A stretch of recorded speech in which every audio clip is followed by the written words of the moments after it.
रहीम। आज supreme court of Pakistan का जो फ़ैसला आया है पंजाब हुकूमत के इंतखाबात के ऊपर, कौम की आसें जो हैं वो दोबारा जमहूरियत के साथ जुड़ गई हैं।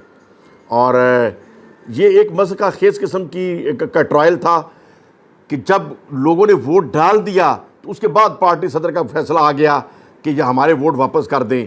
लेकिन अजीब बात है कि बहस इस बात के ऊपर होती रही कि वो पार्टी सदर ने फैसला करना है या पार्लियामानी सदर ने फैसला करना है। असल बहस तो ये थी कि फैसला ये आए कि वोट डालने के बाद फैसला भी हो सकता है कि नहीं हो सकता। ये बड़ा मसका खेसा केस था, पूरी कौम इसके अंदर परेशान थी। और लेकिन हैरत है कि पीडीएम की तमाम क़यादत के ऊपर कि तमाम सियाने इकट्ठे होके एक ऐसी मज़ाका खेज बात के ऊपर ज़ोर दे रहे थे जो शायद किसी भी पॉलिटिकल साइंस के अदना तालिब इल्म को भी समझ नहीं आ रही थी लॉजिक।